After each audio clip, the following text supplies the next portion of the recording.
Retornei agora com erosão. Erosão é um conteúdo um pouquinho mais denso, mas a gente consegue chegar lá. Sempre tento deixar os vídeos mais curtos e mais diretos para não se tornar uma aula de 1 hora e meia cansativa. Assim funciona também lá no nosso método Mapas Mentais Odonto. Eu vou por partes dividindo. Então, se você está chegando de paraquedas aqui agora, nós já tivemos 2 aulas anteriores falando sobre a bifração e sobre a abrasão. Mas você não precisa sair correndo desse vídeo. Fica aqui, assiste a erosão que você vai conseguir entender isoladamente e você só vai precisar voltar nos outros para também entender a diferença entre as outras lesões que são de origem não cariosas. A erosão também é considerada uma lesão cervical não cariosa porque ela acontece na cervical se estendendo para a incisal, em alguns casos, mas ela também pode acontecer na oclusal de dentes posteriores ou ainda na região anterior, na incisal de dentes anteriores. Então é mais uma que está dividida entre lesão cervical não cariosa ou apenas lesão não cariosa, dependendo do autor que vai constituir aquela questão para você. E estudar por questões é isso, é aprender nos detalhes e saber diferenciar, mesmo que o autor mude a pergunta. Não ficar decorando respostas e sim entender os porquês. Então vamos falar de erosão. Erosão é a perda de estrutura do dente por ação química. Quando a gente pensa em ação química, a gente já pensa na acidez das bactérias. Só que eu volto a dizer, essas lesões não são causadas por envolvimento microbiano. A gente não tem micro-organismos associados a esse problema. Então, de onde vai vir essa ação química? Nós vamos chegar lá, mas eu quero que você preste atenção em alguns detalhes.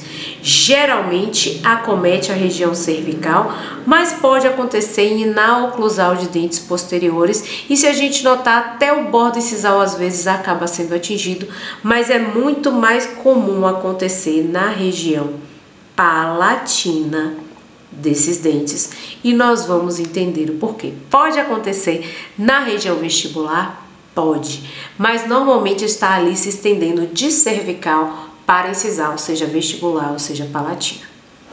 E a gente vai saber sim diferenciar quando acontece um e quando acontece outro. Uma coisa que eu chamo a atenção, algumas bancas trazem que essas lesões possuem forma de colher. E quando a gente observa uma colher e observa um dente atingido, a gente consegue sim fazer uma relação ali, que parece mesmo com uma colherzinha ali. O dente se transforma numa imagem próxima de uma colher. Então, quando disser que parece com uma colher, com muita lisura e com bordas de esmalte íntegro, preservado na história, porque se você ver, a borda do esmalte fica bem fininha aqui ao redor da lesão. Isso é erosão, quando vier com essas descrições. Então, vamos ver questões? Paciente jovem compareceu à consulta odontológica com finalidade estética, queixando-se da posição de alguns dentes e excesso de exposição de gengiva ao sorrir. Ao exame clínico interbucal, o cirurgião dentista notou perda de substância de esmalte. Nós vamos já começar por aqui. A gente continua nos desgastes. Nas superfícies palatinas, lembra que eu acabei de falar que as palatinas costumam ser mais acometidas. Dos elementos anteros superiores e premolares, então está acontecendo em dente anterior e em dente posterior também. Sabe-se que essa manifestação clínica é comum em pacientes com anorexia. Anorexia é o que? Aquela paciente que costuma tentar não se alimentar, evitar a alimentação para emagrecimento, mas a anorexia costuma estar associada também à bulimia, que é o hábito de vomitar propositalmente para reduzir a quantidade de comida absorvida. Então, o paciente também pode induzir vômito. Frutos da associação de regurgitação gástrica com movimentos habituais da língua sobre a superfície palatina dos dentes. Então, a historinha que me conta aqui é que eu tenho um paciente com anorexia nervosa que costuma regurgitar, trazer de volta à cavidade bucal o que se alimentou. Então, durante a anorexia, se não ocorre a bulimia, que é o ato mesmo de provocar o vômito, ocorre também o nojo, a sensação de que não deveria ter comido, e o paciente por muitas vezes regurgita aquele alimento que ele acabou de engolir, não sendo um vômito propriamente dito. Então, trazer a acidez de volta à cavidade bucal também pode ser uma causa. Essa manifestação clínica é conhecida como, pirimólise. E aí eu já começo a dificultar um pouquinho, porque eu sei que você esperou que a resposta fosse erosão. Eu disse que erosão era um conteúdo denso, isso é um conteúdo mais difícil. Alguns autores tratam especificamente este tipo de erosão com o nome de pirimólise, quando o paciente regurgita ou induz o vômito, e muito associada a essa história de anorexia nervosa ou bulimia, por isso eu estou tocando na bulimia. Então, quando você ouvir a palavra pirimólise, pense num paciente que ou sente nojo e regurgita, ou ele induz propositalmente o vômito.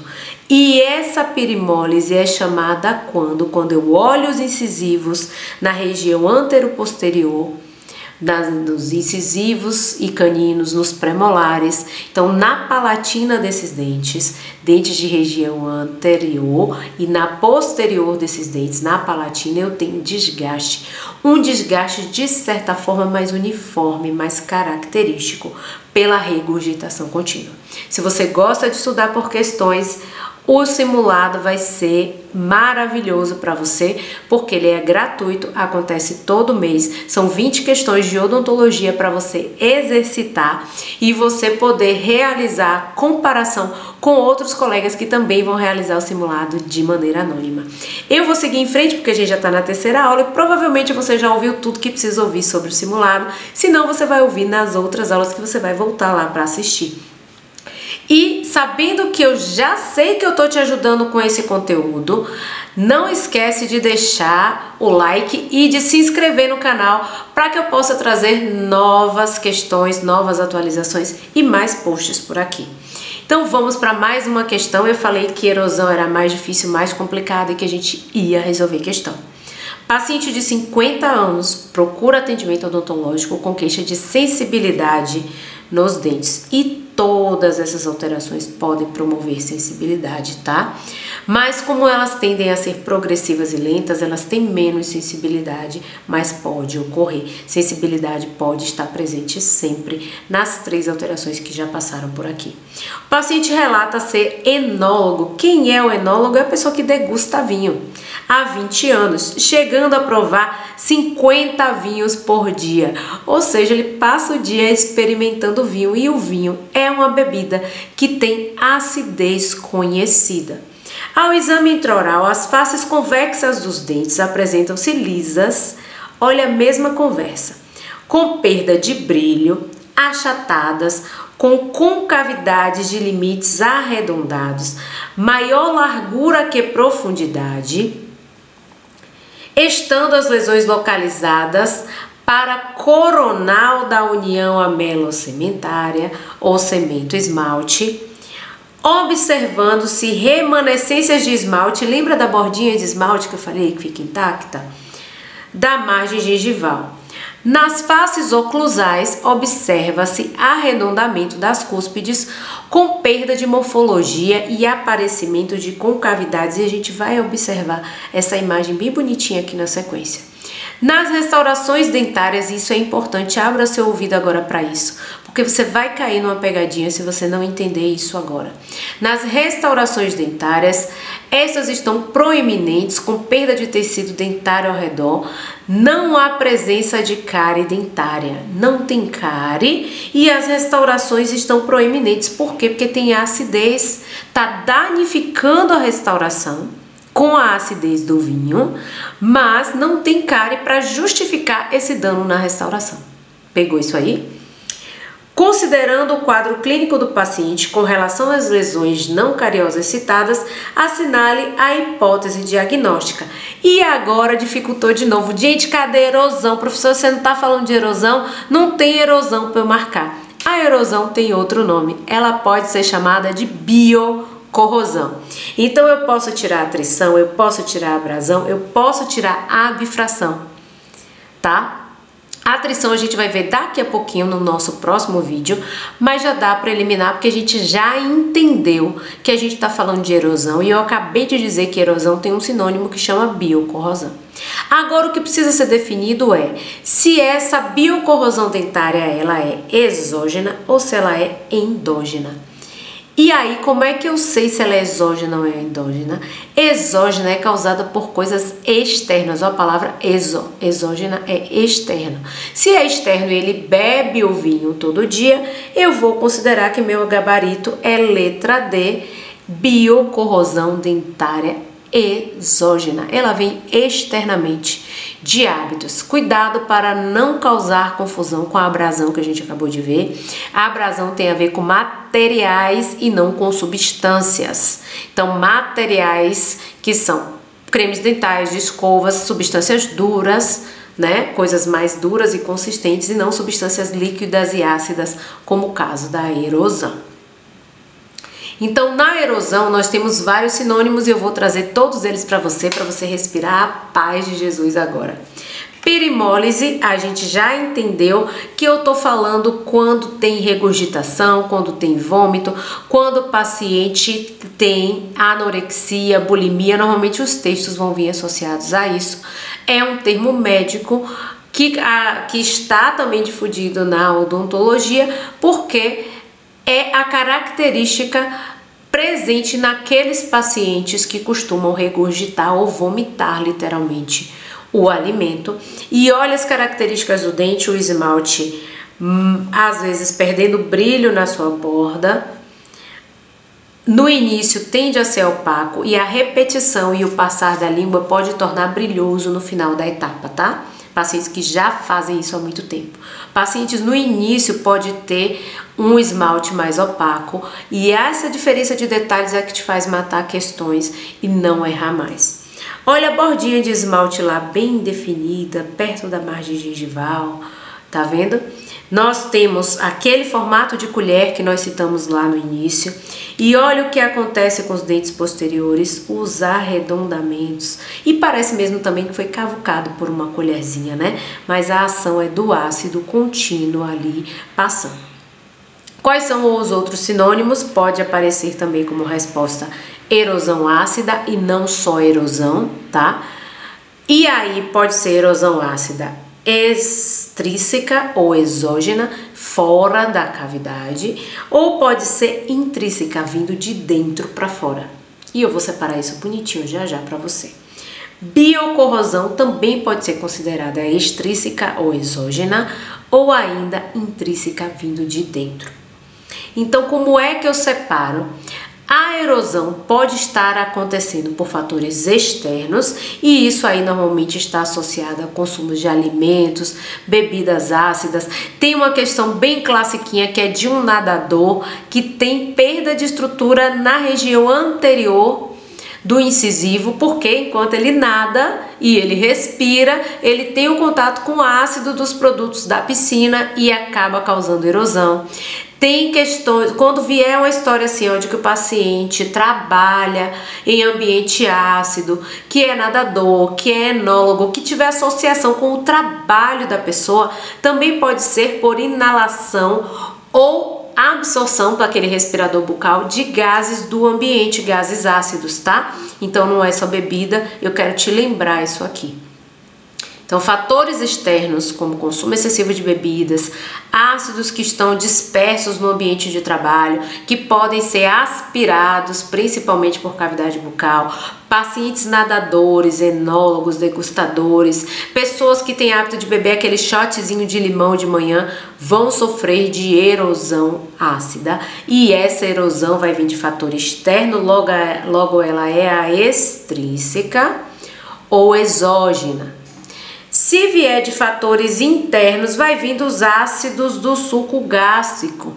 E nós vamos ter o envolvimento aí de quê? Do refluxo. Aquele paciente que tem hérnia de hiato, na historinha vai vir assim, paciente com alteração de hérnia de hiato, sofre de refluxo gástrico, sofre de alterações gastrointestinais, ou ainda provoca o vômito, ou sofre de anorexia ou bulimia. A gente vai estar falando da erosão causada de forma intrínseca, que vem de dentro. E aí, é comum no paciente que sofre de bulimia ter, ou até de anorexia ter, compulsão alimentar, comer grandes quantidades, em excesso, e aí normalmente é acompanhado de uma coquinha, é acompanhado de um suco ácido, de um refrigerante ou de bebida alcoólica também, o que agrava a situação, e depois o paciente provoca o vômito para retirar aquele alimento e não ganhar peso, porque a culpa bate depois da alimentação excessiva. Então normalmente ocorre um episódio de excesso de alimentação ali, de perda de controle, e em seguida o paciente provoca o vômito arrependido da quantidade excessiva que comeu ou por causa do mal-estar gerado mesmo pelo excesso de alimentação. Vamos para mais uma questão. Essa daqui acabou não passando a ativação da resposta, mas a gente já vai com gabarito, não tem problema porque a gente já entendeu. Paciente de 17 anos, gênero feminino, leucoderma, relata sofrer de bulimia, e essa questão aqui é só para reafirmar na sua cabeça o que já está entendido. Pratica a indução do vômito. No exame intrabucal observa-se brilho e descalcificação superficial do esmalte. Então a gente tem aquela transição entre o brilho e o desgaste. Rasos, sem ângulos nítidos, principalmente nas superfícies linguais e incisais, e lesões no esmalte que são compatíveis com, e aí nós temos erosão por fator intrínseco, que a gente acabou de ver, que é aquele que vem de dentro para fora, em que a paciente promove o vômito, e a perimólise é bem comum aparecer como uma associação. Se vai fazer prova da FGV, já sabe que vai acontecer. Pessoa, você já deixa o seu like, você já se inscreve, porque se você não aprendeu nessas 3 aulas aí, você não aprende nunca mais. É questão certa e eu tô ensinando como gabaritar a questão. Quem estuda comigo gabarita a questão, então não deixe de se inscrever e de deixar seu like. Vamos voltar aqui para o nosso conteúdo. Fatores internos, ação de ácido gástrico e refluxo são características da erosão e pode acontecer com o paciente pós-cirurgia bariátrica. Você vai encontrar erosão em paciente bariátrico porque existem episódios em que o paciente ainda está aprendendo a controlar a quantidade de alimento, então ele sofre de refluxo, ele sofre de regurgitação involuntária. Regurgitação é outra palavra que pode acontecer, que pode aparecer nesse tipo de questão, e a gente está falando de erosão ácida intrínseca que vem de dentro para fora, tá? Pacientes pós-bariátrica, e aí eu coloquei um paciente, né, aí com um sobrepeso, mas que ele está perdendo depois da bariátrica dele, então a tendência é que haja uma erosão ácida acontecendo ali nesse paciente que precisa ser tratada, tá? E também já foi questão de prova. Vamos para mais uma. Paciente chega ao consultório relatando sensibilidade dentária na região cervical, de resinas compostas que se deslocam com facilidade. Presta atenção aqui, ó, que ele disse assim, que ele tá com sensibilidade dentinária, principalmente na região cervical, e suas restaurações de resina composta se deslocam com facilidade. Ao exame clínico, verifica-se também restaurações de amálgamas salientes, a ausência de placa bacteriana, então o problema não está com ácido de cárie, não é cárie, o paciente tem boa higiene, bem como perda de contornos dos dentes rígidos, perdeu o contorno, essa historinha, vai pensando em erosão. Se você notar, aqui em momento nenhum a palavra ácido foi introduzida. Falou só das restaurações e da estrutura do dente. Quando vier com essa historinha que as restaurações estão se deslocando, mas o paciente não tem cárie, pensa em erosão. Porque o que é que vai acontecer? E essa imagem aqui é do livro do Neville, é a parte de patologia que acaba sendo cobrada nesse tipo de questão, tá? Em todas essas questões que eu passei, abfração, abrasão e erosão, vão cair questões sobre se deve restaurar ou não. Para todas essas questões, pense primeiro em remoção do fator etiológico. paciente precisa controlar o hábito de regurgitar, precisa controlar o vômito, precisa resolver o contato prematuro, o paciente precisa diminuir a abrasão de força de escovação, trocar as cerdas das escovas antes de realizar as restaurações, porque senão essas restaurações serão realizadas e não terá efetividade, porque o problema central que causou a lesão não foi resolvido. E neste caso da erosão, o que está acontecendo? Os ácidos estão invadindo as áreas de restauração e as restaurações não ficam adaptadas. Elas desadaptam por infiltração marginal por causa do excesso de acidez que está acontecendo naquela boca. É um paciente que sofre de refluxo, é um paciente que provoca vômito, é um paciente que tem acidez estomacal, que é um dos ácidos mais agressivos, voltando para a boca. Então, por muitas vezes, os textos vão trazer exatamente essa história e você vai matar a questão sabendo que se trata de erosão. Então, se você gosta de estudar por questões, o método Mapas Mentais inteiro é direcionado para estudo por questões, mas nós temos também o simulado que pode ser comprado. O simulado continua sendo gratuito, mas se você quiser ver as questões comentadas uma a uma do simulado que você vai realizar agora, dia 1º de dezembro, se você estiver assistindo depois de 1º de dezembro de 2024 esse vídeo, o simulado já aconteceu, mas eu disponibilizo todos os simulados por apenas R$ 39,90 lá no link aqui embaixo, para que você possa resolver as questões e depois ver os comentários uma a uma. Se você gosta desse tipo de conteúdo, eu acho que vai te ajudar bastante a melhorar e a evoluir. E nós vamos terminar na nossa próxima aula as lesões cervicais não cariosas. E aí eu já quero deixar aqui, eu vou mudar minha imagem de lugar, porque eu quero deixar essa informação que é importantíssima. Se você saiu correndo quando eu comecei a falar de venda, você já perdeu um conteúdo, você não é obrigado a comprar nada, a aula é inteiramente gratuita. Então não foge nem se desespera na hora que eu falar de venda não. Fica aqui para não perder conteúdo. Isso aqui é importante. São consideradas lesões cervicais não cariosas as três: a abrasão, a abfração e a erosão. Essas três são consideradas lesões cervicais não cariosas porque elas acontecem nas regiões cervicais. Mas elas também podem entrar na classificação de lesões não cariosas, simplesmente sem os cervicais. Nós vamos falar na nossa próxima aula, e aí eu vou mudar de novo aqui de lugar, pronto, da atrição. Para muitos autores, a atrição, ela não pode ser considerada como lesão cervical não cariosa. Por que ela não pode ser considerada assim? Porque ela ocorre nas bordas incisais, então ela seria considerada lesão não cariosa. Mas isso é conteúdo para a próxima aula, porque essa aula já ficou bem grande, 22 minutos. Então vamos para a nossa última daqui a pouquinho. Segue na playlist. Até a próxima. Se não assistiu os outros, deve estar aqui embaixo ou aqui do lado na playlist a lista das aulas que já passaram.